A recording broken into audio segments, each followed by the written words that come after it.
Hello, everybody, and welcome to today's interview. I am so excited to have with us the queen of non-pushy sales, Miss Erika herself. And I'm excited for all of us to get to know her, to introduce her to you, and to help you gain some valuable and amazing golden nuggets so that you also can thrive in your business. So, Erika, thank you for being with me. Oh, I'm so excited to be here. I love hanging out with you and your audience. I thank you so much for this opportunity to share these golden nuggets.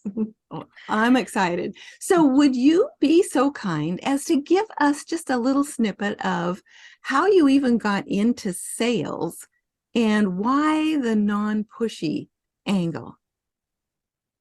All right, sure. So, getting into sales originally back in the day, so I was about 16 and I was working at Chuck E. Cheese. Do you have Chuck E. Cheese in Alaska? Do you know what I'm talking about, Chuck E. Cheese? Yeah, We have okay. it in Oregon, so I know definitely know Okay. what you're talking about. Yeah, great place Okay. actually. Yes, I love the place. So my job was that everyone had to leave with a smile. So they would bring a ticket and I would give a prize. So one day I was there and this girl from high school came up to me and she said, "My boss, Sam, told me to go and find someone who would be great working at the clothing store." And I was like, "I don't know anything about clothing." And it was men's clothing at that. And I was like, "Okay, but I don't have a car. I don't know how I'm going to get there." She's like, "That's okay. I'll drive you." And I was like, "Okay." So I go for my interview. I get the job. I go back to Chuck E. Cheese, and my boss says, "Everyone hates retail. Everyone hates sales. I'll see you back in a month." And I was like, "What?" What a thing to say to a 16-year-old. So I start selling men's clothes. It was crazy. I was awful. I was at the top salesperson, but the words I said were awful. Okay, so listen. The man's buying a suit. What do I know about a suit? And I'm like, "Oh, it looks nice on you." And he goes, "Well, when I raise my arms, it comes down here." So 16-year-old me says, "Well, don't raise your arms." Or, "The shirt is too tight when I button it." "Well, don't button it." So I didn't have any sales training. But in between those crazy conversations, having a lot of fun. To me, it was just I'm chatting with people. They seem happy. And the crazy thing is, I had not raised my hand in school since the second grade. Like I was quiet. I didn't, I know. I was afraid. The reason I didn't raise my hand is because the last time I raised my hand, I got the question wrong. And that made me afraid that, I was going to get it wrong. So I was very insecure and always felt less than. So that was why. So, but when I got to the sales job, people seemed to get happy when I was selling them things. So to me, selling was not this horrible thing. So then I went on to do other things. I had a restaurant and I had a salon. Well, in my salon, I had tanning and skin and nails. I'm 19. I still don't have a lot of training, but I did go to college and I took a salesmanship class and I learned so much. So when people came into my shop, I would have them fill out a questionnaire so that I would not have to worry about bringing up the money. You see, I grew up poor and that was very difficult for me was to ask someone to pay. I'd rather give it to for free. I don't want to ask anyone to pay. So that's kind of how I started the thing I do now. And then after that, I sold cars, same thing. They filled out a questionnaire. So I just went on to sell bigger and bigger things. I sold weight loss. I mean, you can't say to someone, "Hey, you're fat, go pay for this," So I had to have a barrier between them. So that's how I really got into sales and just stuck with it because I found that people they like to buy stuff. They like to find solutions to their problems. They like that connection. And I liked, making new friends. I didn't when I sold cars, I didn't like it so much because I didn't see the people again for many years. But like my nail salon or the way I saw them and I built the relationship. So for me, that's what selling is really about. So from don't raise your arms with a suit to building a relationship, that's how it went. That is so fun. I love that story. Thank you for sharing. That's going to help a lot of people go, oh my gosh, okay, I can do this, right? I can do this. Yes. So as you moved forward and you found this skill using the questionnaires, how do you use those nowadays? So how do you find that that helps you today in staying non-pushy? Yes. Well, I also have a little attention deficit issue, and so I get distracted. I also sometimes I'm a little perfectionist, and I don't know if anyone else out there is like that, where sometimes you want it to be so perfect that that you stop yourself, right? Yeah. So using the questionnaire or the survey, it first of all, the people fill it out. If they don't fill it out, they're not interested. So I'm only talking to people who are interested. And since remember, I said how I was always feeling less than and things like that, I still feel like that. So, when you hear a word no, then you get upset. See, when you have the questionnaire, it weeds out the people who are not interested. So the chances of when you present getting a no sale are pretty slim. Okay. So there's strategy.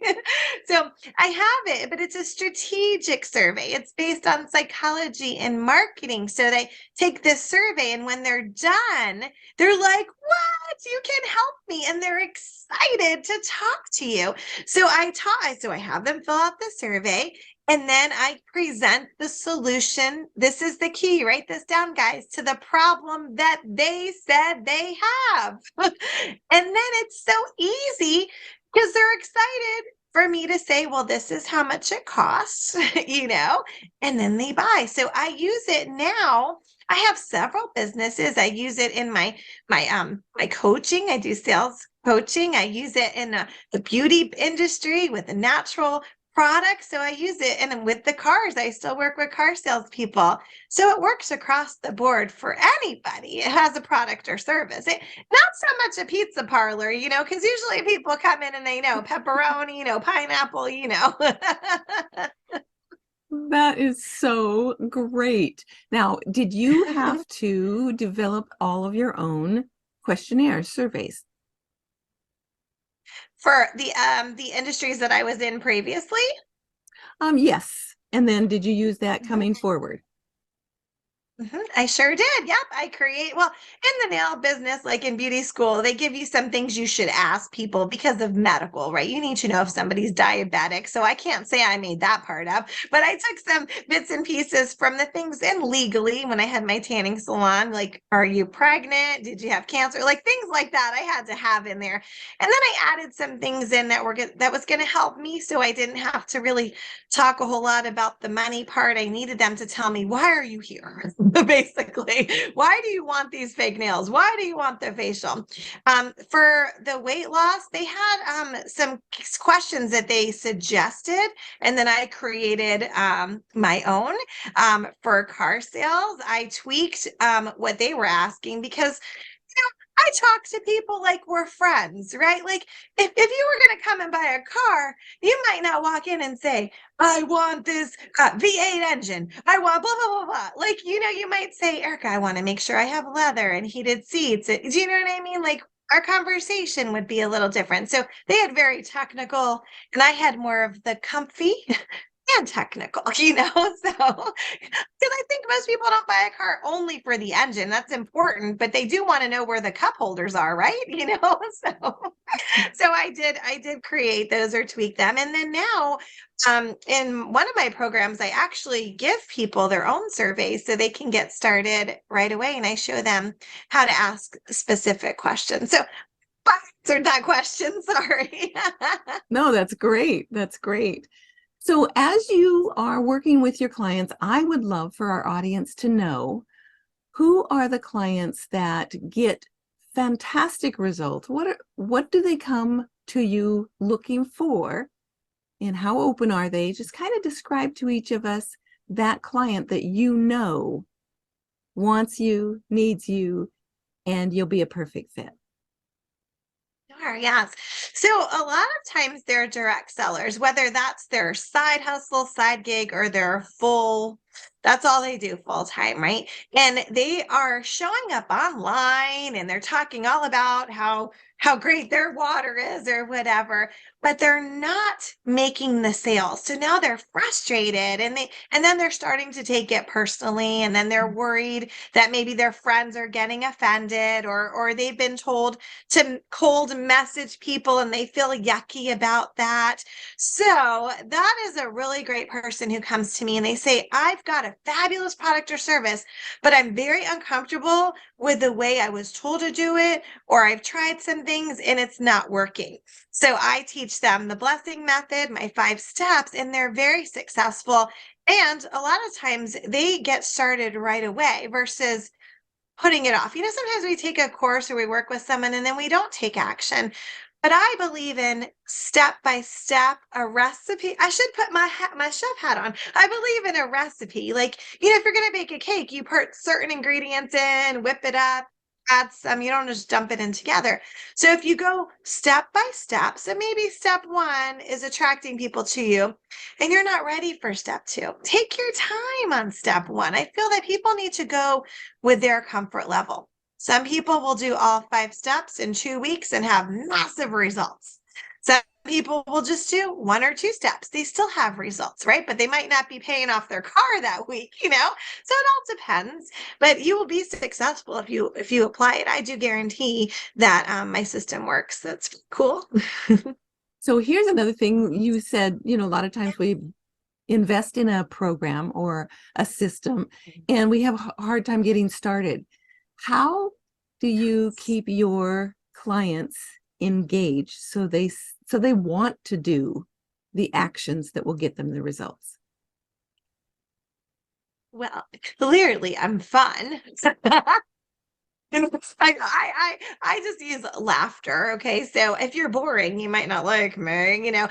So we use, humor. We use humor and we don't take it so seriously. Like, business should be fun. We're entrepreneurs for a reason. It shouldn't be like, so rigid and hard, because that's why we don't work for someone else. Right. So I have a combination too, because I have a learning disability or I forget the term now, learning disorder. I don't know what it's called anymore, but I have things. So I believe that we have to teach in different ways. So I have a combination of live, they can work with me. I have videos, and then I have a printed out step-by-step guide so they get it from all different angles. So they choose how they learn best. And then I like to reward with prizes. So if they are prize motivated, there's prizes just for changing a few different things. Really, what I'm teaching is basic sales 101, but strung together in a simple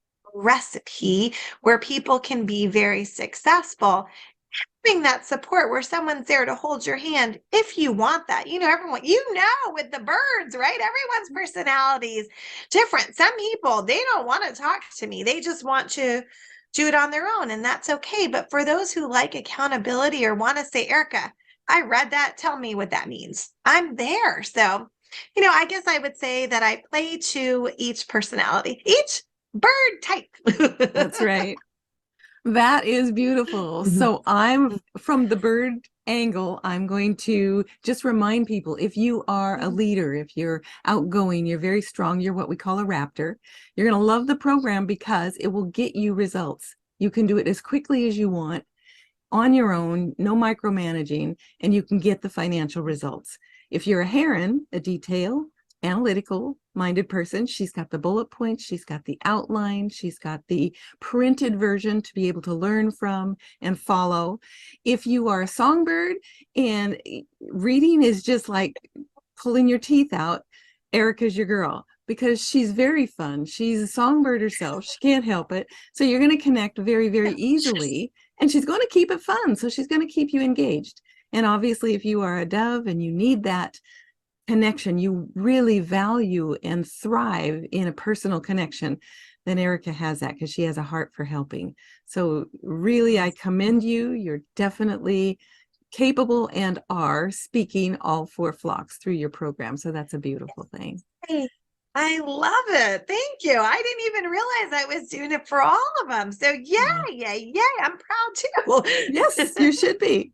Okay, so to wrap it up, what I would love is can you share with us probably one or two foundational nuggets for any salesperson that need to be in place in order for them to feel great about what they're doing, whether it's a product, service, program, doesn't matter.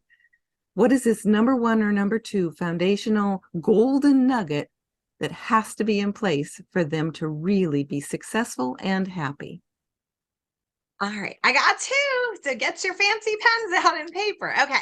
So number one is that you always want to pre-qualify. And for me, that's typically what the survey or the questionnaire does for you. So if you're not using that, you want to have a series of strategic questions that you ask. The reason why the survey though works better is because even though they know it's going to you, they feel like it's more open than if someone's, firing questions at you. But either way, you want to have a series of questions that you ask people before you open your mouth and start telling them about your product or service, because we've all been there, right? We meet someone and they're so fired up about their product and you're sitting there like, why are they telling me? This would be like this. Okay. So imagine I'm selling bikinis. Okay. And it's cold in Alaska. Right. And I'm like, I've got these bikinis and they whisk away the sweat. And I'm going on and on. And you're like, it's negative 27 degrees here. Like you're thinking in your head, why is she telling me this? And then it makes you feel like they're wasting my time. And I believe that we never want anyone to feel like that. We want them to feel like their time is valuable and, we're speaking exactly what they want. So it's pre-qualify and only talk to them about what they're interested. So that was like one and a half. Okay. The other one is you cannot prejudge people and decide for them what they can afford or what they're interested in. Because when you do that, you moved it to about you. So let's say you were selling a program, and let's say the program was $500, right? And you would never spend $500 on, you don't even want to spend $500 on groceries or I don't know, right? So, but if you are thinking, I would never do that, and then you don't share with the other person what they really needed, that is not nice. So you want to make sure that your personal opinions about the price and what you're sharing are not included in your sales presentation. It must only be about that person, because we're not all the same type of bird, right? We don't have the same type of personality. We also don't have the same bank account. And you might be surprised. There are people who have been saving up money for your product or service, or they're fine making payments because that is what they want. So we don't want to not give them what they want. So those are my 2.5 tips I for love it. selling. I love it. Yes, learning not to watch someone else's wallet or pocketbook, very That's a great way to valuable. say it. Very valuable. Mhm. Well, Erika, I love how you this said that. this has been absolutely delightful. And for our audience, whenever you are watching this, Erika, would you please give them how can they connect with you? What is the easiest way for them to connect with you? Yeah, so go to blessingmethod.com. So if you go to blessingmethod.com and you will see a gold ribbon. Okay. So go to the gold ribbon and that will give you, you'll get a business survey to fill out and I'll give you customized tips. And if you would like to chat with me for 15 minutes, you can. There's also a link to join my business group where I offer opportunities for guest speaker. BJ's been there and I'm going to have you on again. And there's also tips in there. So blessingmethod.com. All right. Well, thank you again so much. It's been absolutely delightful and fun to have this time with you. And I know that anyone working with you is going to see success. So thanks, Erika. Oh, thank you, BJ, for having me. And I just love being in your space. And you are so brilliant and smart, to label the birds. And I think it just makes it so easy. And I just want to encourage those who are watching that if you don't have her book or understand her philosophy, you really need to do that, because it is very important that we're speaking to each person with the way they want to be talked to, right? Or the way they understand it. It's so important, again, because it's not about us. So Right. get her book. Thanks All again, right. BJ. You bet. Bye-bye.